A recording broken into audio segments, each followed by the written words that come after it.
Hello, I'm Andrea Cox, and I'd like to welcome everyone to this event, which really marks the beginning of a celebration of 50 years, a half century of phenomenal training of M.D Ph.D. students at Johns Hopkins.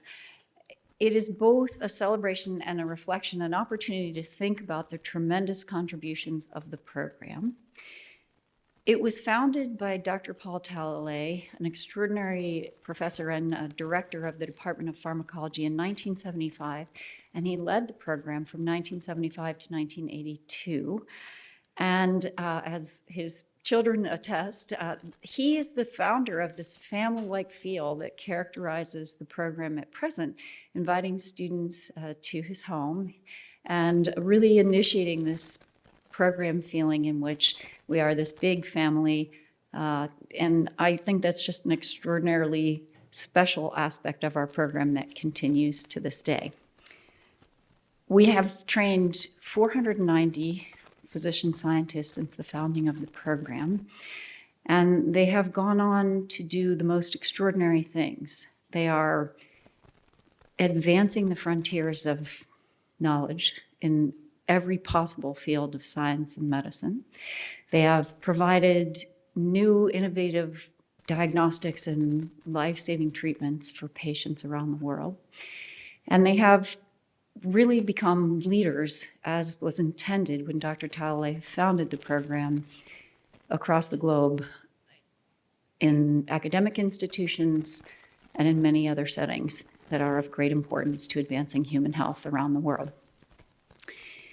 And we have the special pleasure, in addition to having trained decades of phenomenal physician scientists, which is a phenomenal challenge because we all know how difficult it is to do great science or to take great care of patients, and combining those things is really challenging. But the program has, for many decades, 50 years, really helped people to combine both those things seamlessly, to use what physicians know about patients and what researchers can do to advance the state of knowledge together to do maximal good.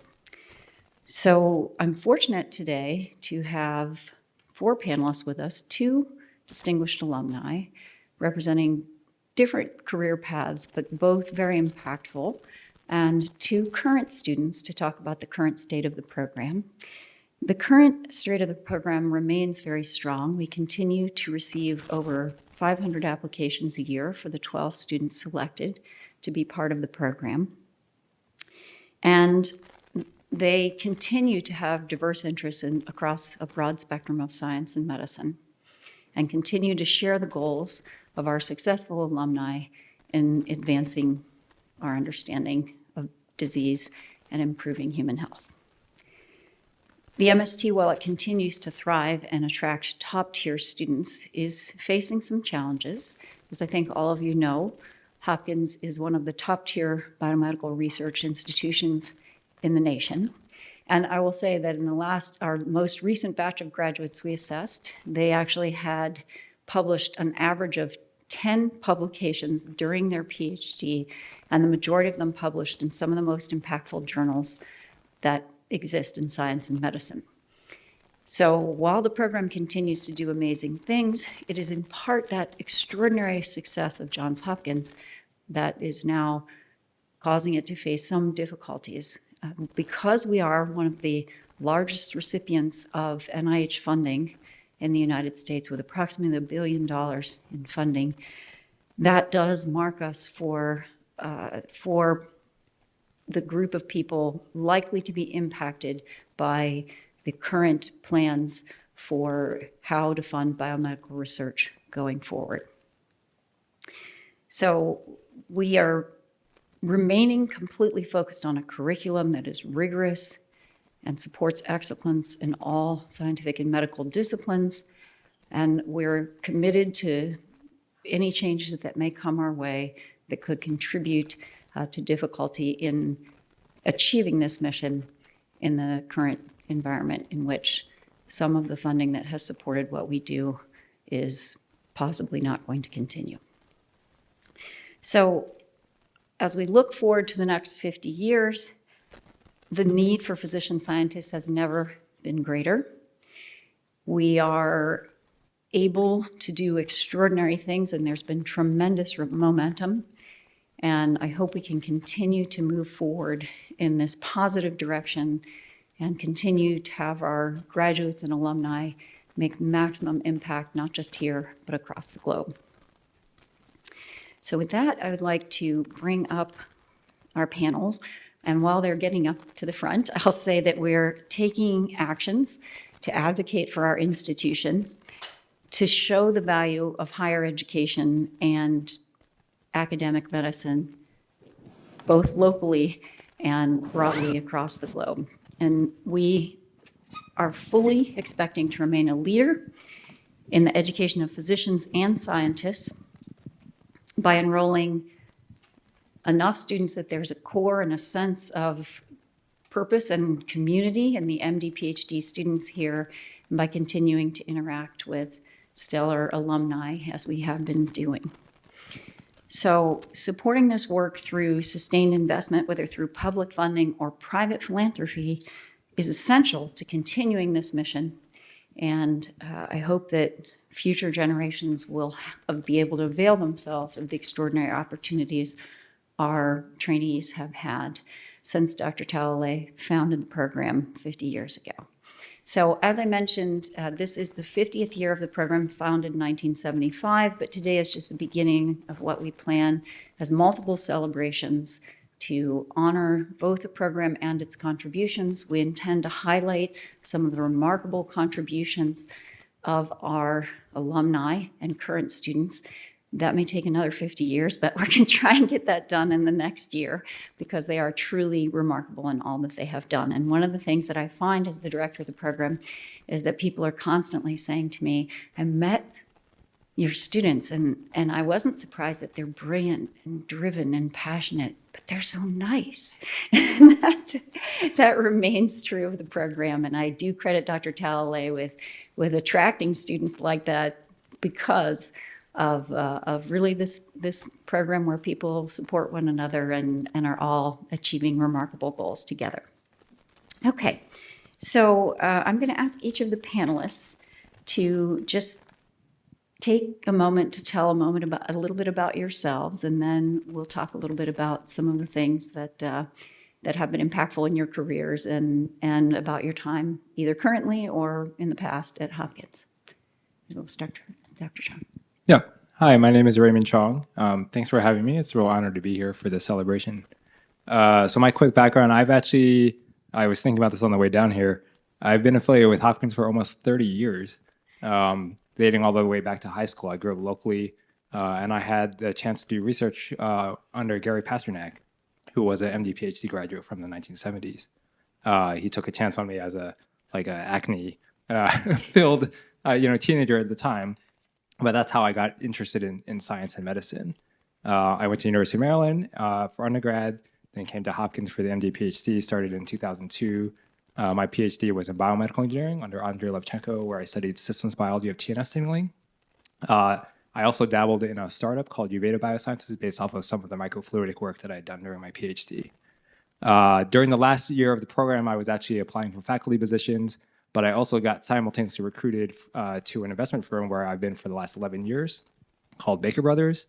We're the largest, oldest biotech-focused investment firm in the world. As I said, I've been there for about 11 years, seen a lot of different companies. I currently sit on the board of Madrigal Pharmaceuticals, which has the first approved drug for MASH, as well as VTB Therapeutics, which is developing drugs for type 1 diabetes.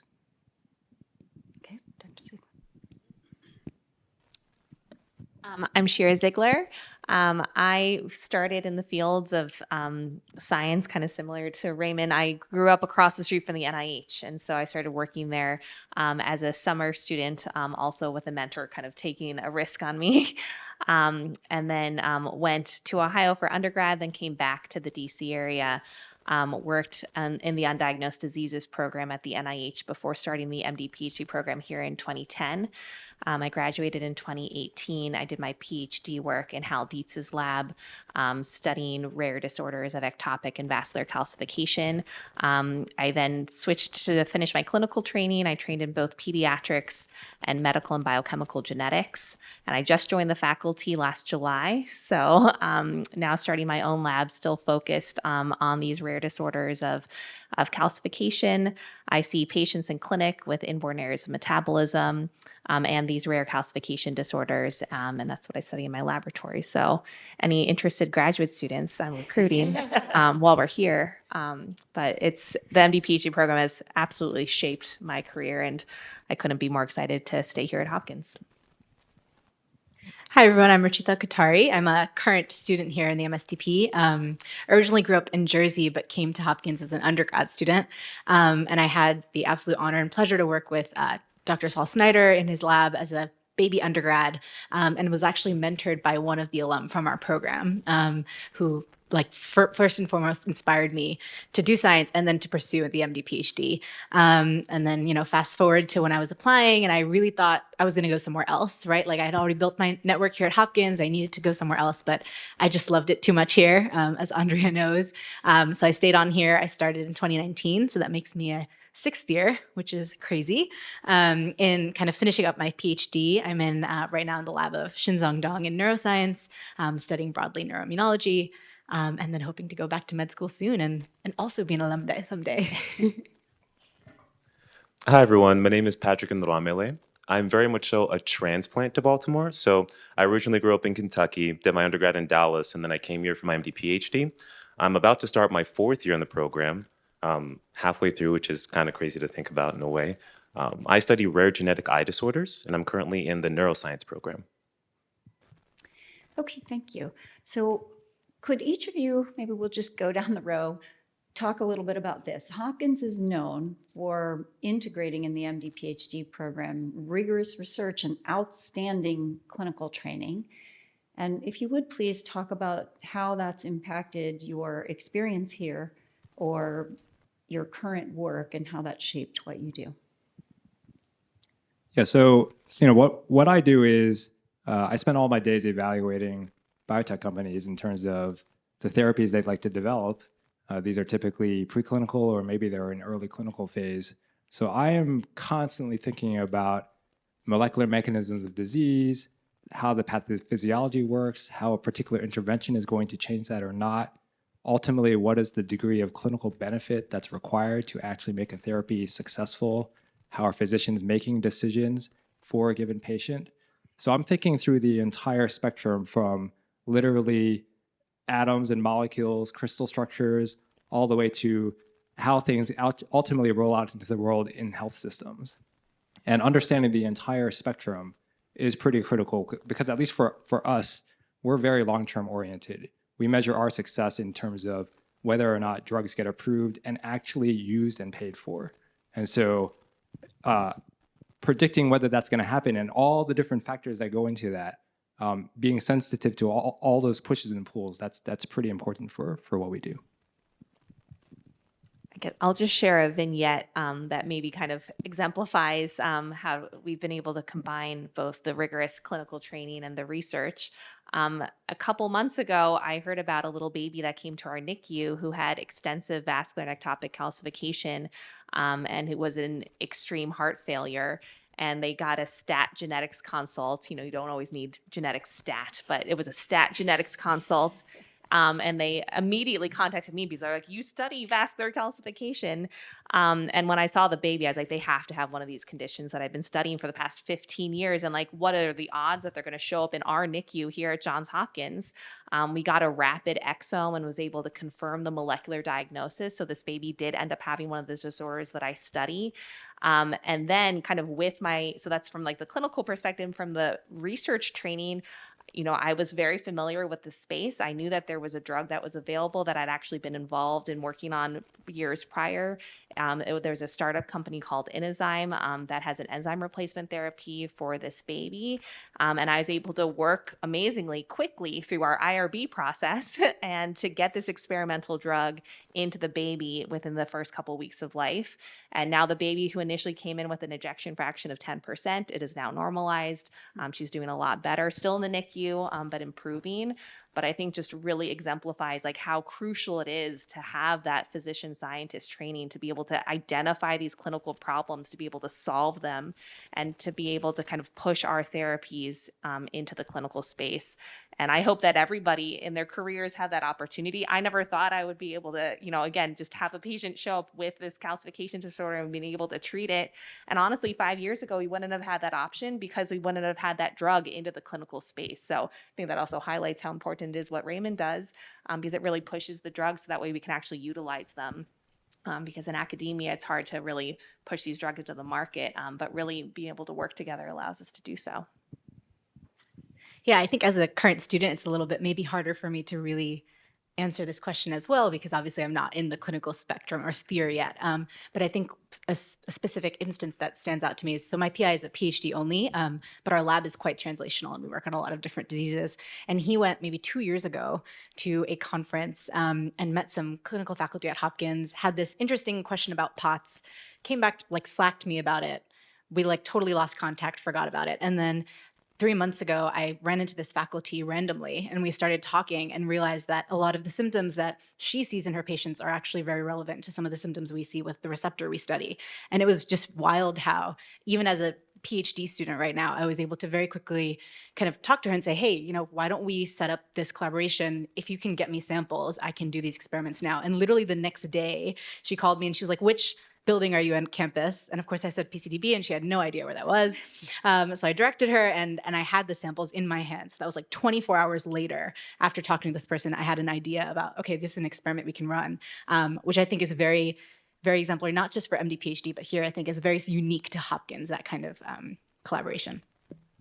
Yeah, absolutely. So fortunately, I am co-advised by an MD PhD, and I'm also advised by a PhD only. So my MD PhD advisor, his name is Mandeep Singh, he sees a lot of patients with genetic eye diseases in the clinic. And when we were talking about different ideas for my thesis project, he said, I just met somebody who has this ultra rare genetic eye disease. We're still trying to define the name of it, but I would love for you to meet them. And I was like, okay. And so I get the chance to meet this person and get to know him as a person. I got the chance to meet his fiance. And then I got to explain to him like the tenets of the thesis and how we wanted to take his peripheral blood cells, turn those into stem cells and try to develop a therapy with those stem cells. And the way that his eyes lit up, the disease itself is very progressive, so he can't actually see me, but I could tell that he really was touched that somebody would spend 4 years of their life trying to cure his specific disease. And I think that kind of represents the idea of what Hopkins is here to do. They want to take patients and give them better options. So. Those were phenomenal examples. Rashida, you downplayed your ability to cite an example of this, but those are phenomenal examples. Patrick, since you were just finished up, if you and Rashida could tell me or tell all of us, what were some of the things that surprised you most about Hopkins, either from what you heard and when you arrived or since you've gotten here? Yeah, I'd be happy to start. I guess I was surprised about the approachability of everyone here. Like, I remember I was standing at the Daily Grind a couple of weeks ago, and I was just getting some coffee, and then I'm looking at the person ahead of me, and I'm like, that guy looks a lot like Dr. Michael Caterina, who he shared the Nobel Prize for discovering the TRPV1 receptor. And I was like, oh, Dr. Caterina? And he's like, oh, hey, I remember you from class. And then we just had this lovely conversation about how my first year in grad school was going and how I was settling into my lab. Like, while we're both waiting for our cappuccinos, right? And I was like, this guy, like I bet if you printed out his resume, it would look like a copy of War and Peace. Like, it'd just be the biggest thing I've ever seen. But he still was so friendly and he took the time to talk to me. And I think that's pretty representative of a lot of the people here at Hopkins. Very, very accomplished, but also very approachable. Yeah, I think that's typically my answer. So I'll go with something a little bit different. I think often as MD PhD, both students, and I'm curious what you guys think as alumni as well, there's this stigma maybe associated with MD PhD that like, oh, you're not the best doctor, or oh, you're not the best scientist because you're doing both. But something I feel that's very strong here at Hopkins is we have the full freedom to really dive into the program we're doing at the time we're doing it. So like in preclinicals, I 100% was able to focus on preclinical studying and also talk to different faculty, understand what potential clinical options I was interested in, and then switch to PhD. I have been fully focused on the science and understanding the basic mechanisms, understanding how I can grow as the best scientist I need to be. And I think that's rare because I think a lot of other programs and institutes maybe force you to do both at once always, but I think there really is merit in truly training how to be an excellent physician and an excellent scientist, and only after that can you be really, really a great physician scientist. Completely agree. Those are really remarkable characteristics of Hopkins. I've personally benefited from them as well.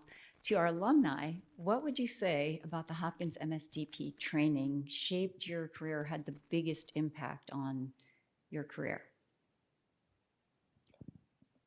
So the education that, oh, sorry, it's not on. So the education that you get is both general and specific. And it's always very hard to predict exactly which part of the specific stuff ultimately you're going to use. I remember in the first year of medicine, like we're in the anatomy lab, and I think it was Dr. Yang who came by and said, like, you guys need to remember at least half of this, but I can't tell you which half it's going to be. He's a thoracic surgeon, so he remembers everything about the thorax, but does he remember everything, about the limbs? I don't know. But it was very much like that, I think, in terms of what ultimately like I end up using. I definitely end up using on a day-to-day basis the general scientific training.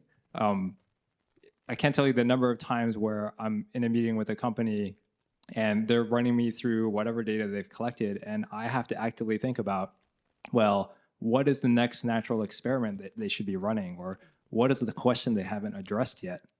And that's not something that you get in a classroom, but you certainly get through the training.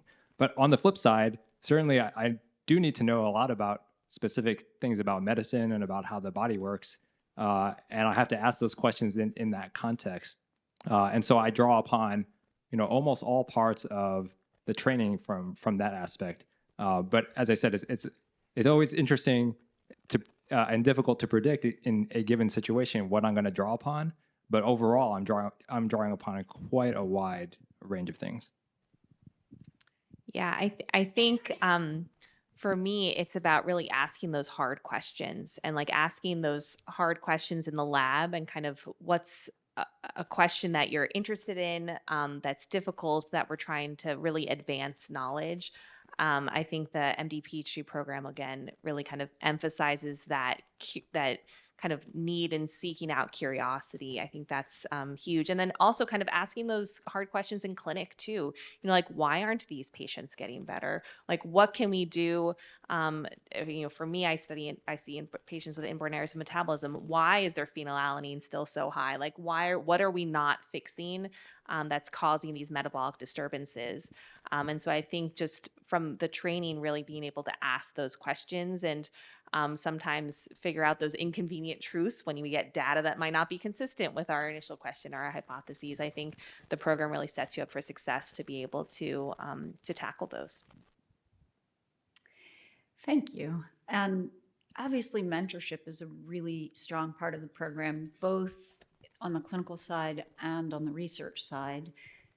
I would love it if you could share examples of how mentorship here shaped either something you've done in the lab or something from your clinical experiences.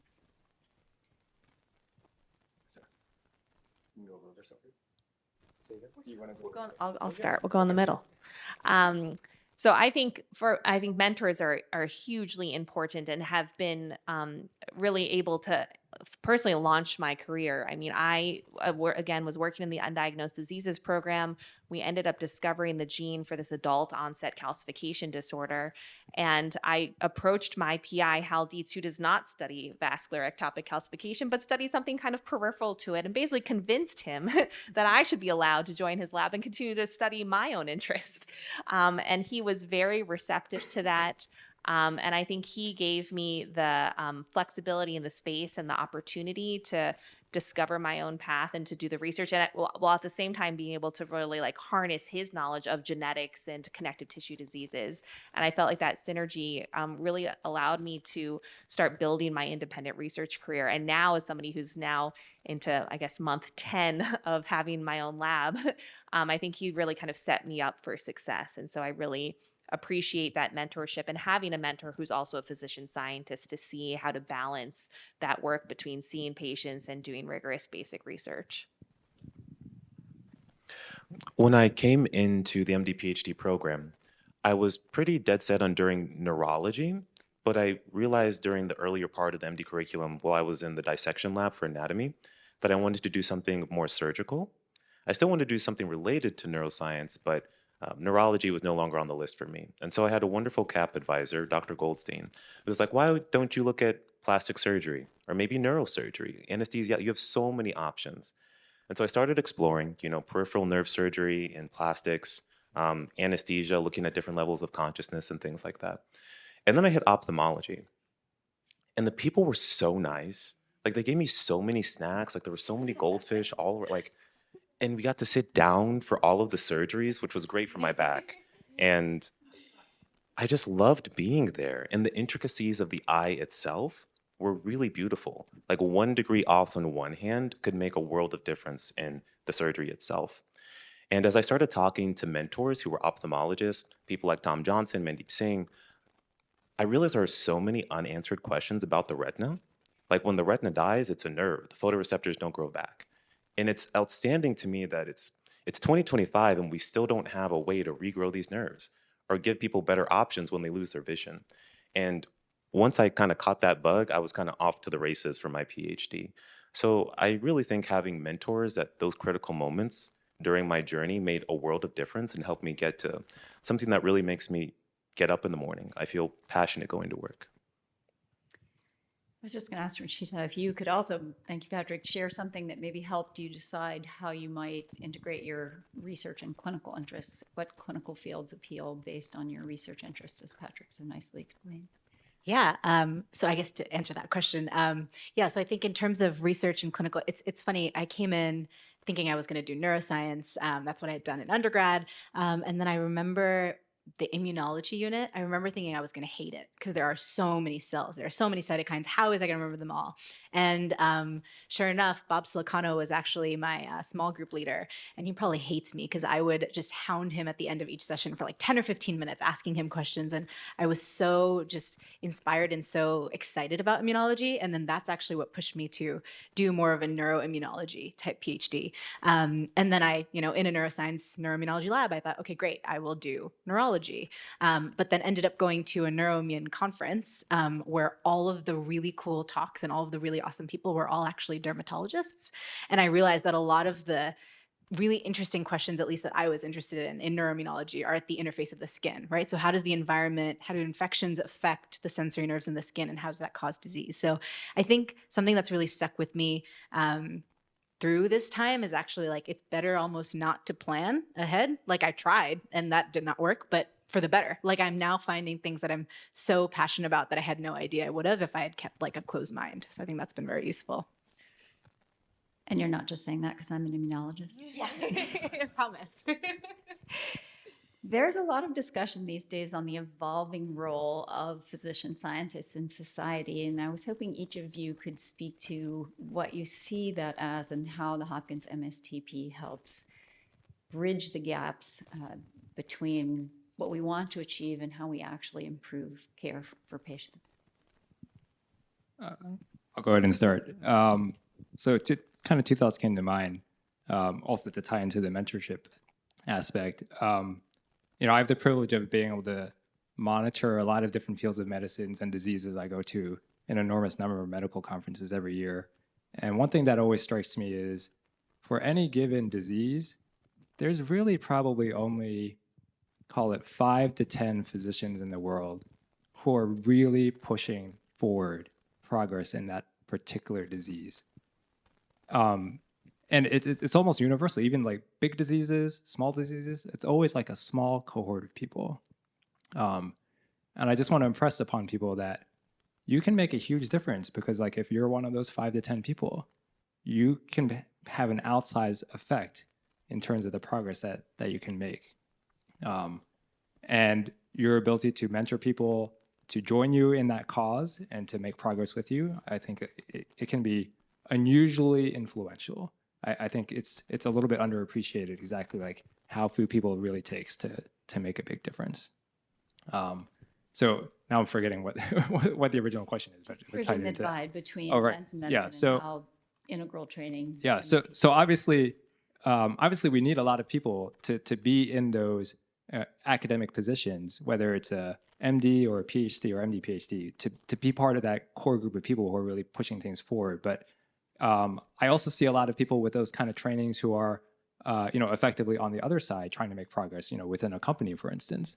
And they are often the leaders in the company. They may be chief medical officers. They may be chief executive officers. They may be more on the business side. There's an amazing number of MDs who are finance people now.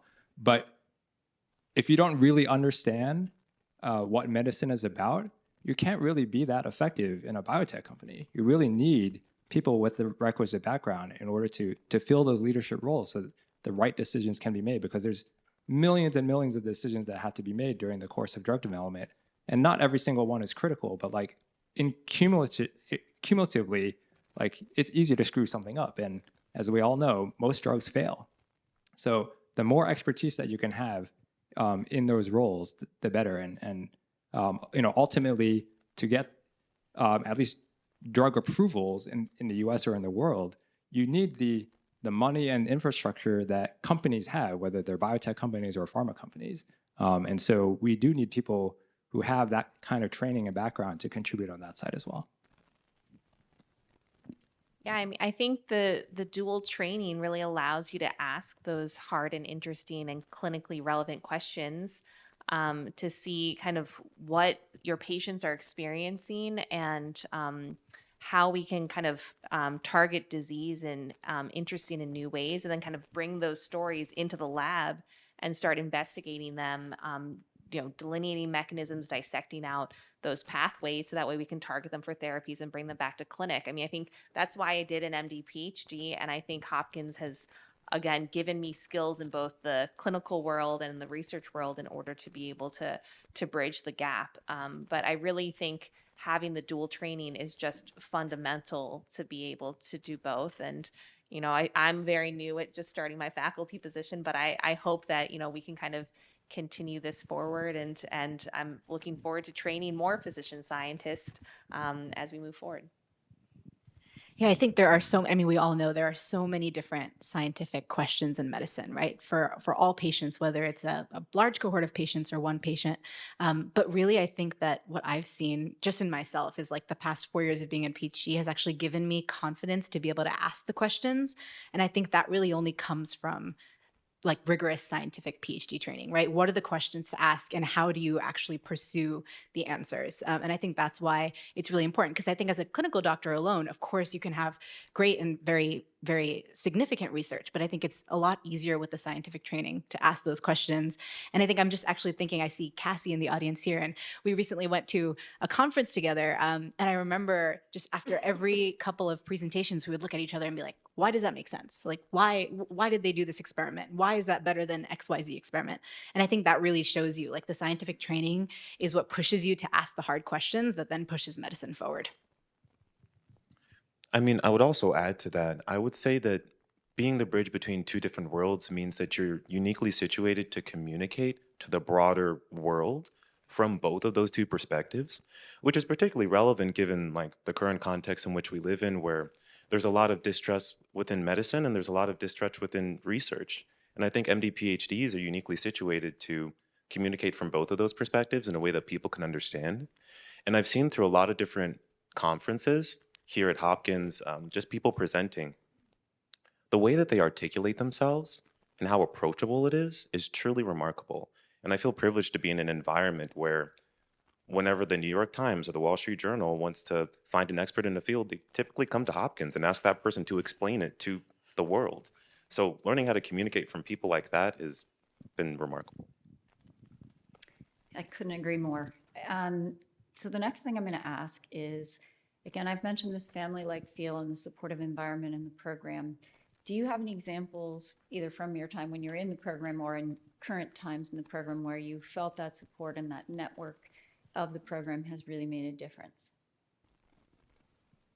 I can go, yeah, like so often. So again, referencing this conference I just went to, I ran into like 4 different alumni from our program that had graduated in the last 5 years, maybe 5 or 6 years. And so I remember them because I was like a bright-eyed M1, M2, and I was like, they're all so cool. And they for sure had no idea who I was. But I went up to them, introduced myself. Oh, I'm Rishita. I'm at Hopkins MSTP. And instantly they were like, wow, like, what are you interested in? What is the research you're doing? Like, please, like, contact me whenever you need. Like, gave me their number and email instantly. And I know that this sounds like, oh, this is probably true everywhere, but I don't think it is. I feel like the Hopkins family really, it goes beyond your time here. And I think kind of going back to one of those earlier questions about mentors, I think one of the strongest things that makes Hopkins so amazing is the casual mentors we have along the way. So a lot of us current students will sit in the M.D Ph.D office and we'll eat lunch or go pick up all our packages because we don't want them to be stolen off of our stoops. And I distinctly remember this moment where I went as a G1 and I ran into Debebe, who is he graduated 3-4 years ago. He's now at Stanford. Awesome student. And I was telling about how I was just stressed about grad school, right? Like I wanted to find a project that works. I want to have something successful and work. And he immediately was like, grad school is the only time you can fail. And he was like, remember, you're a student. If nothing works, it doesn't matter because you're a grad student. And that's really stuck with me throughout all of my years as a PhD student, because every time something doesn't work, I'm like, this is what's supposed to happen. That's what Debebe said. So I feel like that really just highlights the Hopkins community.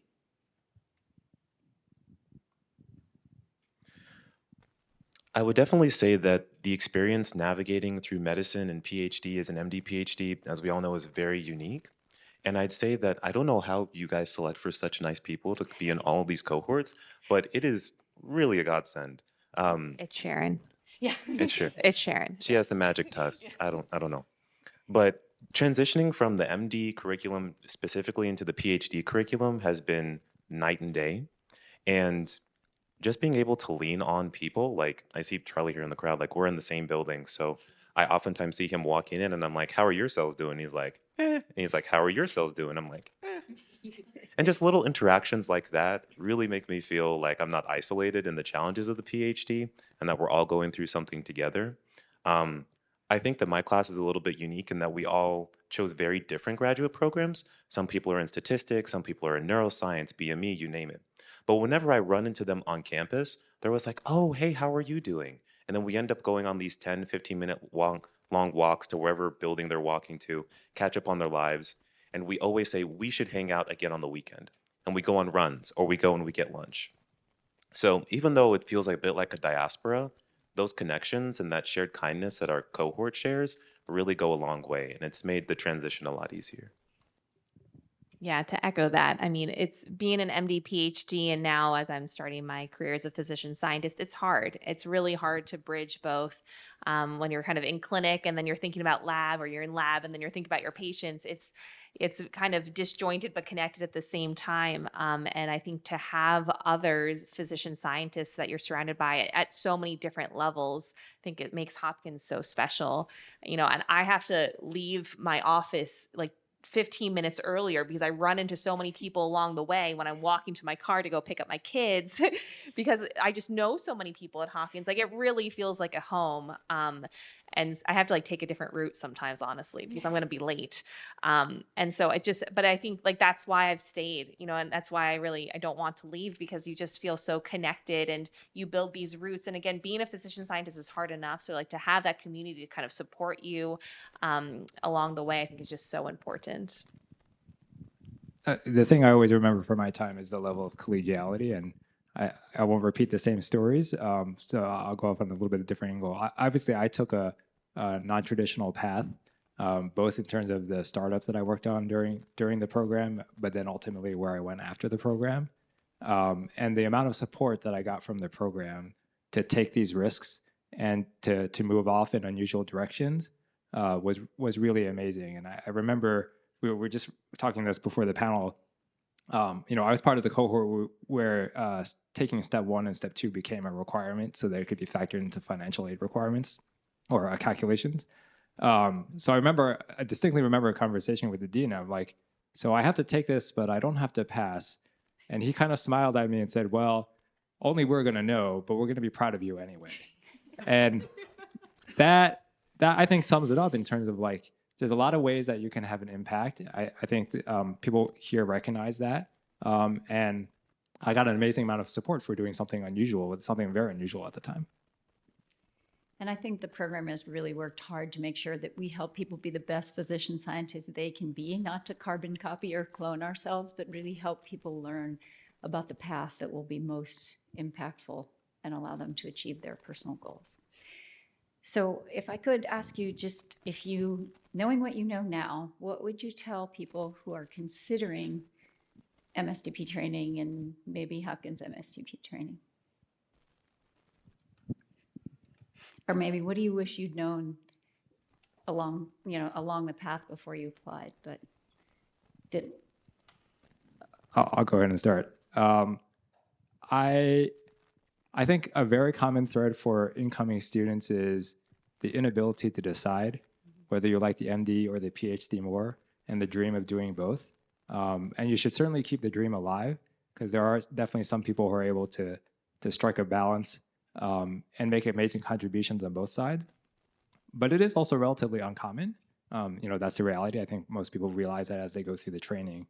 And so if you feel like ultimately you do need to make a decision, try to do that or take the steps to make the decision as soon as you can. Reach out to the people that you think can be helpful in informing yourself about what you really like, where you can have the greatest impact, where you want to take your career.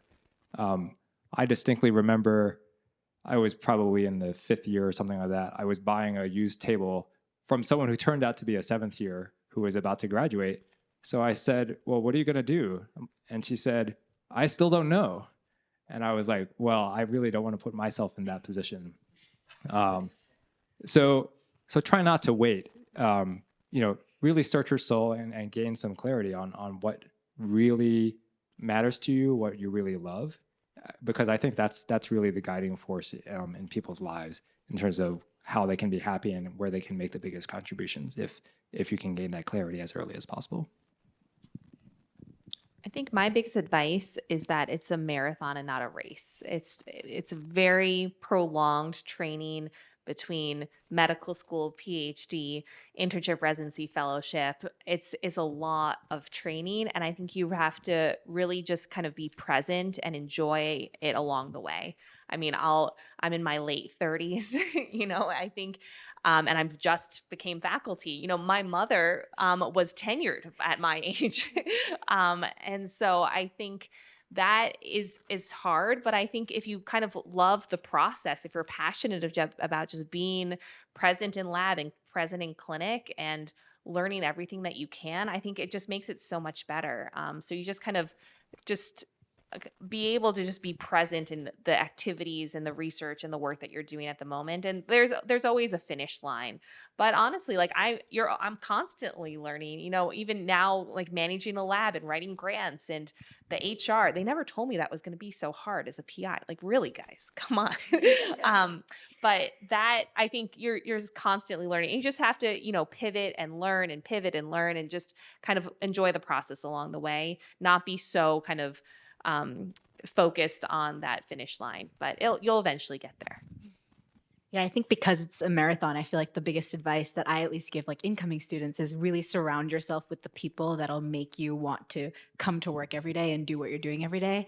I always use this example, but I remember when I was deciding where to go for MSTP, I like went to the second look at a couple other programs, and I felt like an average student in their MSTP program. And then here I came to the second look and I felt so below average. Like the people that I met with were insanely smart, but also passionate and excited and had awesome things that they were doing with their lives. And that really made me realize that if I stayed here, I would be just inspired to be the best version of myself. And I don't know that that would have been true had I gone elsewhere. So I think that's really always been my best advice is surround yourself with the people that are going to make you the best version of yourselves. Absolutely. That was the exact reason I came to Johns Hopkins as well. I stepped on campus and I just felt inspired to do something great. And I felt like the people around me also wanted to do amazing things with their time and with their energy. But also, like more tangibly, if somebody is applying to the MD PhD program, I didn't realize that every single component of the application process is twice that of like an MD component. Like you have to write twice the amount of essays, twice the secondaries. The interviews are 2 to 3 days long per institution. I probably would go back and tell myself to get an extra suit because that one suit that I did had, I wore that thing out. So yeah, I'd give them a heads up. All right, I'm going to just ask one last question, and then we have the opportunity to have the audience ask. If you can think of like maybe one most impactful thing that you had in your MD PhD or having in your MD PhD experience, and maybe tell us one thing that you really hope as the program hopefully enters the next 50 years, what you hope for the program to achieve.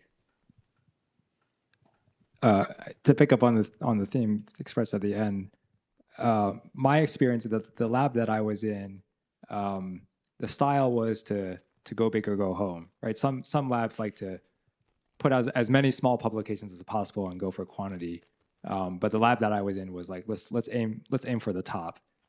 Maybe we won't get there, but let's give it a shot. And so like learning what it takes to produce the top-notch, highest quality science, that was something that I really got out of the experience.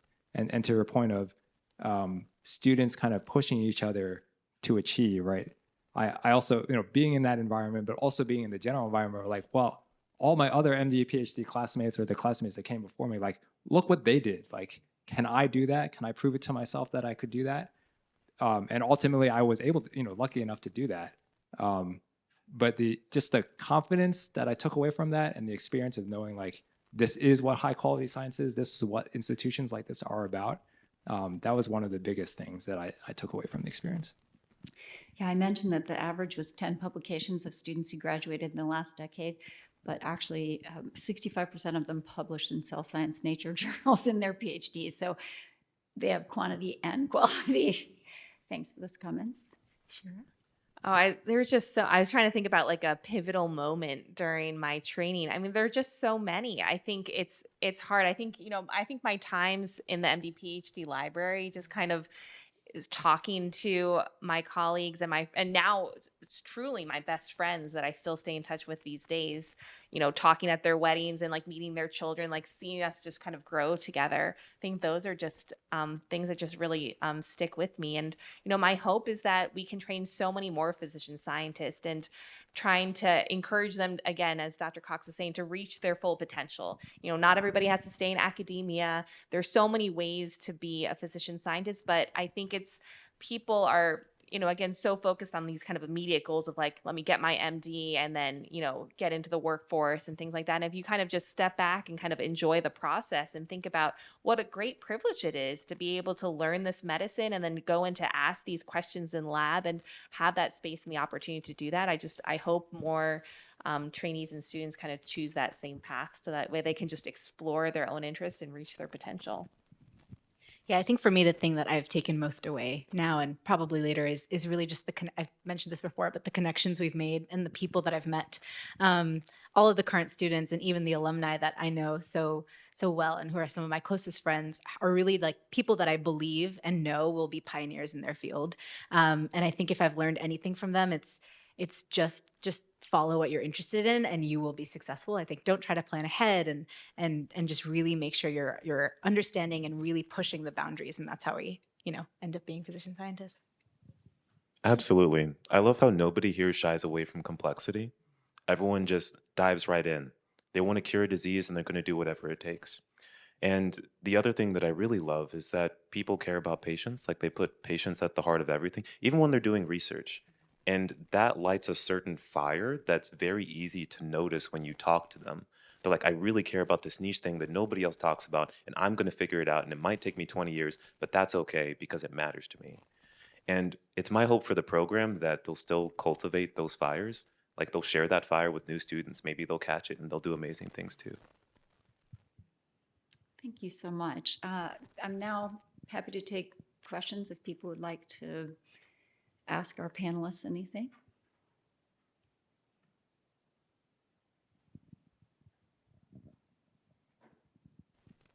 Even current students don't have any questions. Don't be shy. Okay. Can I ask a question? Yeah, To our yeah. alumni? What do you both miss the most about being here at Hopkins, and how do you make up for it? I mean, we talked a lot about the environment, about how comfortable it is to be here. I definitely miss that. I grew up in Maryland myself, so just like not being in Maryland and the weather, the culture, just like the things that make you feel at home. I definitely miss that. You know, I'm kind of anchored in New York City now, so I've made that decision. But I do miss those things, particularly now that I have a family and we're dealing with like, you know, mundane things like school systems and like how do you raise a child and how do you put them in an environment where like it can be equally supportive and familial. Like New York City is not that. So but like definitely around Hopkins, like it would be a much better place. Yeah, I feel lucky that I'm still here. I went back to my lab. My office is right next to Hal's office. So I just feel I'm just like little transplanted right next to it. So it feels so familiar and it feels great. And I think, I used to be able to park at Orleans and then they moved my parking over to McElderly. So I walk the same path that I used to as a student. And, now that they've ripped off an entire corner of campus, you can see the dome. And I still, it's weird. You still get these tingly feelings when you're walking up the pathway and you see the dome and you're like, I can't believe I'm here. I still feel that way. And I just feel like it's really special to be here and I feel really lucky. And just again, having the opportunity to really explore these areas, like really dig into like my collection of rare diseases, I think it's a great place. And Hopkins and the M.D Ph.D program has just been so supportive of that. So yeah. Okay, so Raymond, Shira, Rachita, Patrick, thank you so much for sharing your comments and your experiences. I'll wrap the program up and hopefully people will come and ask questions, not on mic. So thank you. I will say that I'm not a Hopkins MD PhD program grad. I did my PhD and then came to med school. So please take what I'm about to say in that context. I'm not bragging about myself when I say that the MD PhD students and the graduates are some of the most extraordinary people I've ever met. They have achieved so many incredibly impactful things and have made such a difference. And I think part of that comes from not just the extraordinary researchers we have here, but the extraordinary clinicians and how seamlessly they interact. And so I do feel like Hopkins offers a unique opportunity, virtually unique opportunity to really engage in top tier patient care and do top tier research with people who I think pretty universally feel like this community is the wind in your sails and just helps everyone move forward. And as you said, be the best version of yourself that you can be. And I've been here for decades now and still feel like there's this enormous community supporting. And when you take extraordinary people like the people we bring into the program with this extraordinary kindness that we all see, all willing to help each other achieve maximally, it just produces the most remarkable things. And it really would take 50 years to outline all of the extraordinary things our alumni have done. I mean, I see Drew Pardole here. He's personally changed the standard of cancer care for patients 3 times so far. We expect a little more. But, the list of remarkable alumni and what I see our current students do just continues to take my breath away. So I'm really hopeful that that this 50 years, really, while we'll celebrate them throughout the year, that this also marks rather the beginning of a new dawn of continued incredible discovery and just ongoing transformation of the way we deliver care for patients. So, as mentioned, we are in a situation in which all top-tier institutions are facing a different landscape in terms of support from the NIH, and I'm really hopeful that we can all work together to maintain this remarkable program and Johns Hopkins in general to support the next generation.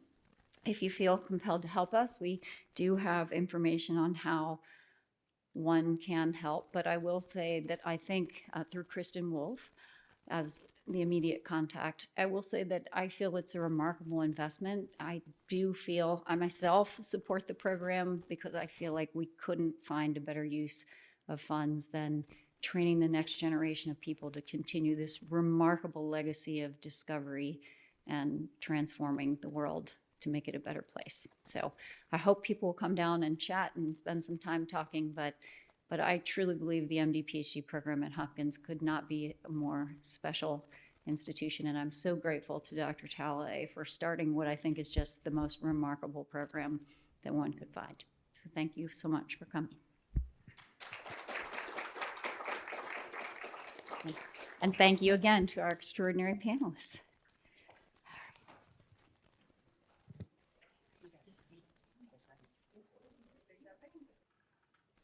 There we go. I'm Tony Talalay. I'm Paul Talalay's son. And I want to tell you, I cannot think how thrilled he would be to see what you have accomplished in the last 50 years. I mean, I remember as a teenager him sweating over putting this program together. And it represents everything that he wanted to do, not only the importance, of course, of research and integrating it with medicine, but also being good human beings. So he's smiling very much at all of you, and keep up the good work.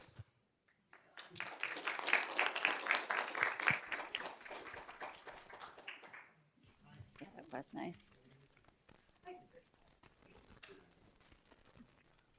You'll laugh because, for example, I remember when I was a teenager, I saw stuff from the back. Yeah. This was the 60s. It was in before.